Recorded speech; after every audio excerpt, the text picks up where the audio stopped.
Saya itu pencinta desain ya, dan desain yang kekinian gitu.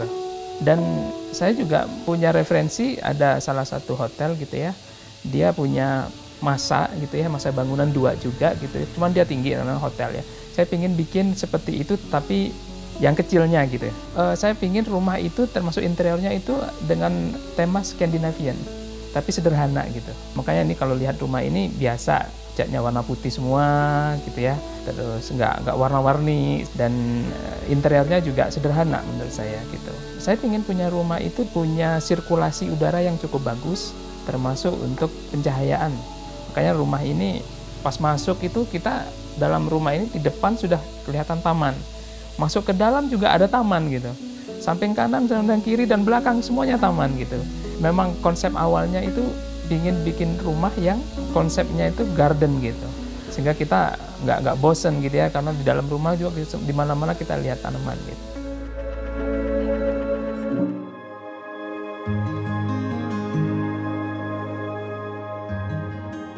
Si rumah ini menurut gue paling tinggi juga daerah sini, terus atapnya hampir 60 derajat, yang itu berarti menyerupai gunung, jadi itu kenapa namanya Lukla. Lukla ini sebenarnya ganti-ganti konsep, udah beberapa kali revisi gitu untuk arsitekturnya sampai bingung ganti konsep, terus pada akhirnya memilih modern minimalis untuk tampilan luarnya. Kalau dilihat dari depan fasadnya kan udah nggak ada tuh, emang tembok sebegitu, itu kayak apa ya, nunjukin gua introvert sebenarnya, nggak pengen nerima tamu. Kalau lu udah masuk sini berarti udah temen banget lah gitu ya. Tapi di dalamnya gua nyantumin 8 konsep berbeda dari untuk area-areanya gitu, kayak kitchen gue bikin lebih ke industrial, terus ke dining area itu kayak Mexican, living room itu Skandinavia, terus ada gue punya gaming area itu retro game semua. Main bedroom sama guest bedroom gitu beda-beda. Guest bedroom bohemian, main bedroom itu lebih ke yellow white konsep gitu, kayak lebih ke minimalis gitulah. Untuk kamar mandinya juga beda-beda. Kenapa dibikin kayak gitu? Biar nggak bosen aja sih sebenarnya. Kayak kalau di luar dilihat fasadnya kan tembok semua tuh, itu udah kayak lebih ke introvert. Tapi kalau lu ke dalam itu kayak udah beda aja langsung gitu. Lu bisa lihat apa ya, banyak ekspresi gitu di rumah ini.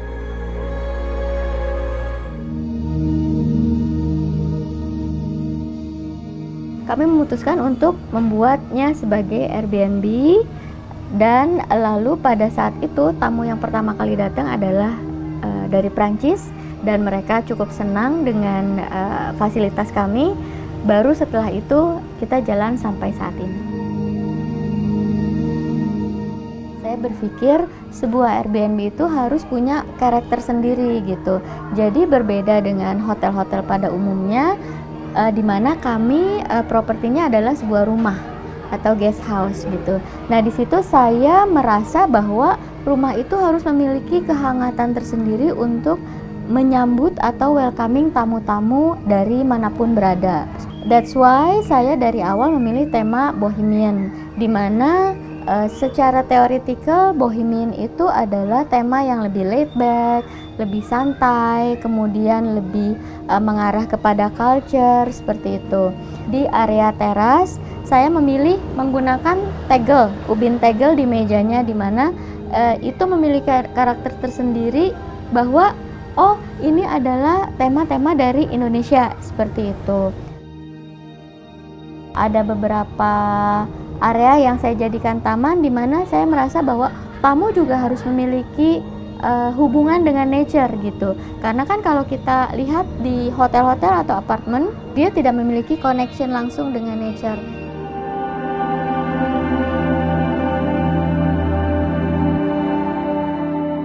Jadi konsepnya ngambil inspirasi dari lahannya itu sendiri. Lahannya kan curam ya. Jadi kita bikin gimana caranya kita memanfaatkan potensi yang ada di sini justru. Jadi kita buat dia teras sharing. Setiap ruangan kamar ada balkonnya. Kalau bisa dilihat di sebelah ada tanah yang masih kosongnya kayak apa. Nah, kita bangun dari situ.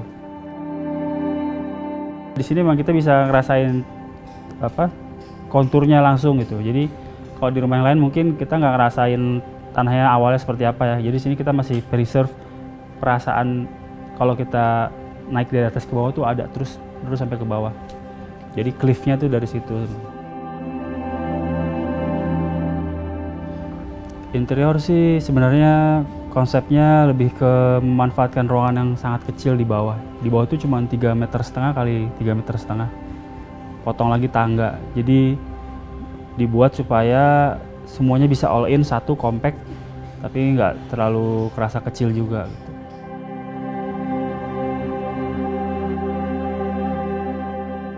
Kita nggak merujuk ke satu gaya ya untuk interiornya, lebih ke memanfaatkan ruangan yang ada, penyesuaian dengan budget, pertimbangan durability juga, sisanya dicocokin sama bangunannya, warnanya nggak terlalu main macam-macam, paling cuma warna putih, kayu. Gitu.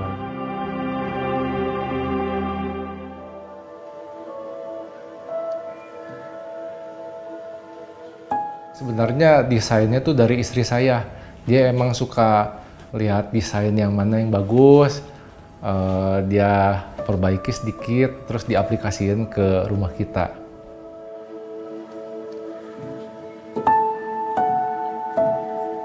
Sayang sekali kita pindah dari sana gitu ya, dari Dago pindah ke Kota Baru. Tapi ternyata kita bisa jadi satu start awal untuk bikin Jilak yang lain. Jadi yang pertama Jilak Home, kemudian yang di sini itu sebutnya Jilak Star, karena kalau tinggal di sini kita bisa tidur sambil lihat bintang di atas.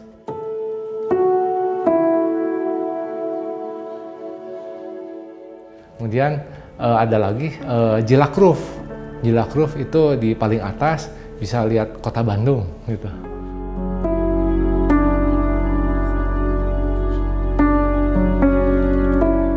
Kemudian di poolnya ada gaya Bali, kita bawa Bali ke Bandung gitu, jadi nggak usah jauh-jauh gitu ya. Kemudian ya kita ingin memberikan feels-nya tuh ya seperti rumah sendiri gitu. Anak-anak bisa bermain, terus kalau bisa betah gitu ya, nggak keluar-keluar di tempat villa ini. Kita menawarkan konsep yang berbeda, dan konsep itu adalah sekarang kan lagi zamannya posting gitu ya di media sosial. Jadi kita tawarin salah satunya Santorini atau gaya di Bali atau gaya di Eropa. Kita ada di sini dan kita sangat customer oriented di sini.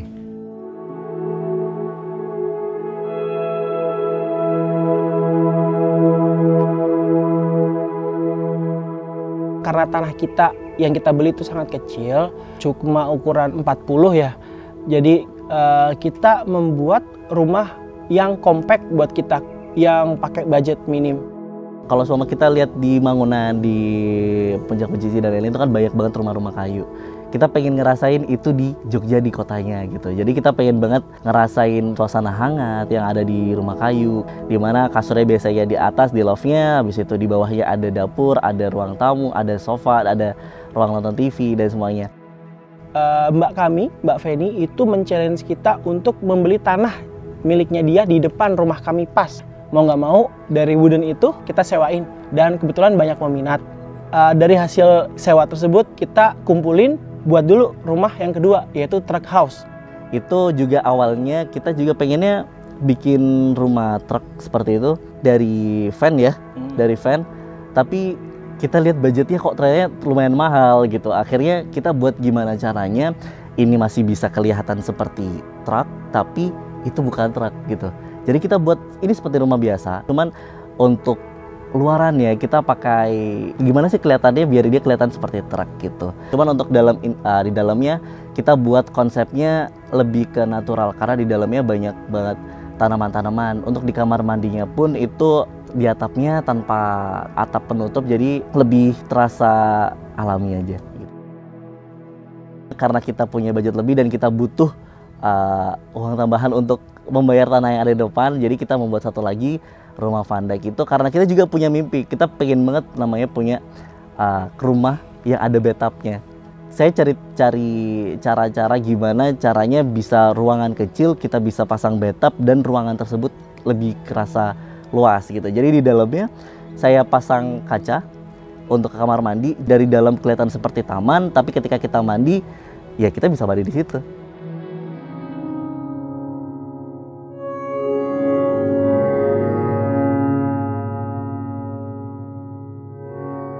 Kemudian di tahun 2012 kita memutuskan konsep desainnya sendiri itu mengacu pada tapaknya sendiri. Melihat kontur tanahnya itu memang tidak rata, tapi kita memanfaatkan itu dengan cara kita membuat jalan itu emang tidak setara dengan tanah yang ada di jalan, tapi kita membuat dari bawah ke atas sehingga untuk experience masuknya pun lebih menarik. Alamnya sendiri di tapaknya itu kita banyak pohon-pohon yang kami pertahankan. Kemudian kita masukkan elemen Jawanya dengan memasukkan rumah limasan yang kita juga cari, kita renov sedikit sehingga dia mempunyai kesan modern tapi tetap ada nuansa klasik Jawanya. Kemudian di tahun 2014 kita menambahkan 2 masa bangunan lagi tingkat yang kebetulan sekarang itu menjadi kamar-kamar, karena ketika acara-acara besar kayak misalnya Lebaran, Tahun Baru gitu, kita semua suka kumpul yang keluarga besar banget, jadi emang butuh ruang yang lebih besar untuk kita mengadakan acara. Kebetulan kami semua satu keluarga itu suka sekali jalan-jalan mencari benda-benda lawas, entah itu kamera lawas, atau telepon lawas, atau radio lawas. Kadang tuh di tengah jalan juga ada ibu-ibu punya kursi lawas gitu. Yaudah kita beli aja Bu, ditawar berapa, kita beli, kita renovasi, kita tata bersama-sama, kita desain bersama-sama. Kita jadikan itu sebagai sebuah interior desain di rumah peristirahatan ini. Jadi semua yang ada di dalam Omah Gerabah ini kebetulan barang-barangnya benar-benar punya memori, terutama untuk keluarga kami, karena tiap barang itu nggak hanya bisa dibeli dengan uang, tapi memang ada kenangan-kenangan tersendirinya.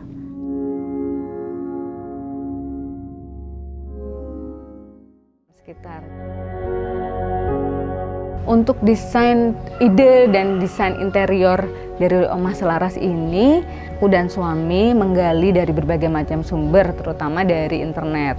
Karena untuk rumah Jawa limasan seperti ini dan juga terbuat dari kayu, itu kalau tidak tepat akhirnya jadi kelihatan gelap, atau kalau orang Jawa bilang itu singup. Nah, akhirnya kita mencoba melakukan modifikasi. Misalnya kita kasih pintu kaca, kemudian di atas itu kita kasih bolongan, jadi kayak bolongan kaca gitu ya, sehingga matahari bisa masuk dan rumahnya bisa terlihat terang. Dan kita juga ada bukaan di belakang sehingga rumahnya bisa terlihat luas dan sirkulasi udara juga lebih bagus. Kemudian untuk pernak-perniknya sendiri kita hunting sih, kita hunting dari tidak hanya dari Jogja tapi juga dari pelosok-pelosok Jawa. Jadi untuk mendapatkan barang-barang orisinil yang memang sudah sulit didapatkan, ya kita mendapatkannya dari online, seperti misalnya kentongan ini, habis itu lesung, kemudian lampu andong dan segala macam itu. Jadi kita emang harus sabar mencari barang yang tepat dengan harga yang terjangkau.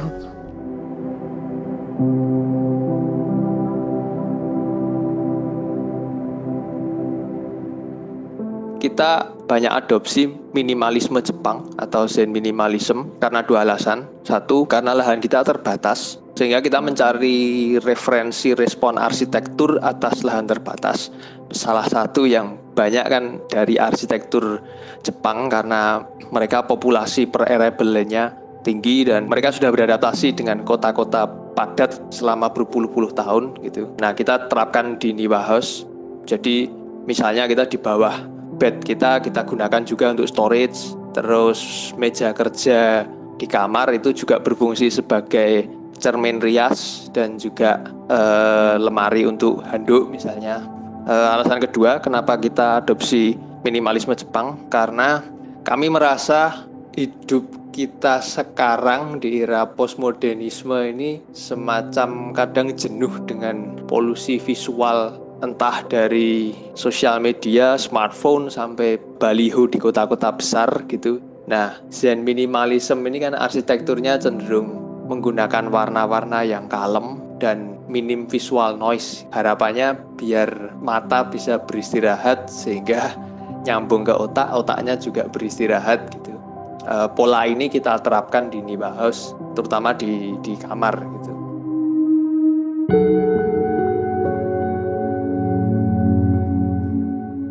Dahem 290 memiliki 2 lantai.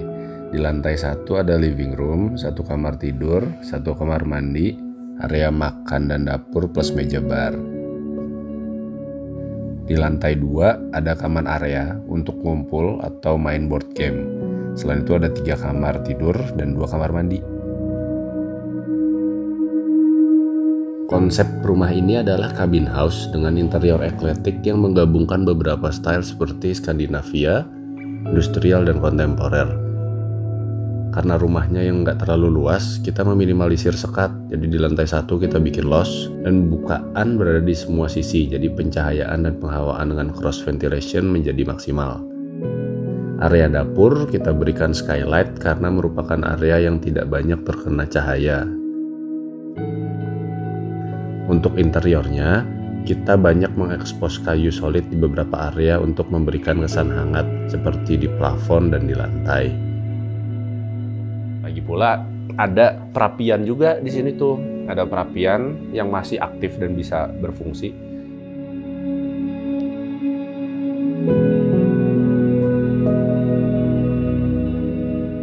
Selain penggunaan material interior yang berbeda di tiap areanya, tiap kamar memiliki desain mural berbeda yang diambil dari 4 musim di Eropa. Di lantai 1 kita namakan winter room. Lantai 2 ada summer, autumn, dan fall room. Khusus di living room ada sentuhan tropisnya untuk tetap mengingatkan lokasinya yang berada di Indonesia. Tiap mural tadi merupakan foto asli keluarga Unger yang disesuaikan waktunya dengan tema musim di ruangan tersebut. Kalau kita mengacu pada main entrance, itu kita alur layoutnya itu mulai dari lantai 1, kemudian 2, 3, sampai dengan 4 yang ada rooftop. Jadi di lantai 1 itu ada servis itu yang meliputi tempat istirahat, terus tempat untuk masak, kemudian ada kamar mandi dan juga laundry gitu. Lantai 2 dikhususkan memang hanya untuk tempat istirahat aja, ada 2 kamar tidur dan 2 kamar mandi. Kamar mandi umum dan kamar mandi private yang ada di kamar tidur utamanya.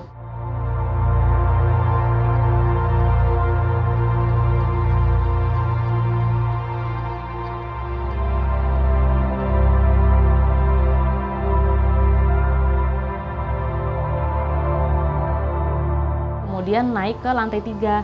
Lantai 3 inilah yang isinya pokok-pokok aktivitas nih yang biasa paling sering tamu tuh menghabiskan waktu tuh di lantai 3. Kenapa? Karena di lantai 3 ini yang paling memberi kesan lapang, open space. Jadi dia itu ada living room atau kita biasa sebut juga family area, sama dia langsung nyampur ke area kitchen dan dining gitu.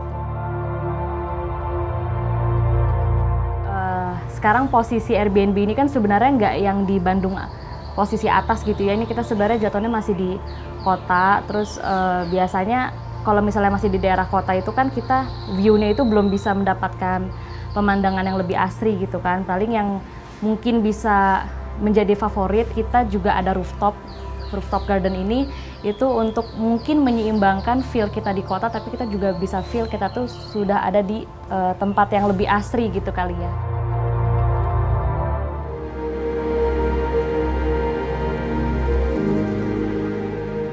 Konsep interior Villa Yuka adalah mid-century modern, mid-rustic style. Ibu saya banyak punya koleksi furniture jati zaman Belanda, dipadu dengan bold color dan clean lines dari modern mid-century yang kebetulan saya suka banget. Kalau untuk eksterior Villa Yuka itu karena memang dulunya nursery, jadi saya sengaja bikin outdoor living dengan taman yang berbunga. Jadi ada bisa makan di luar dan juga bisa menikmati tanaman-tanaman yang ada di teras.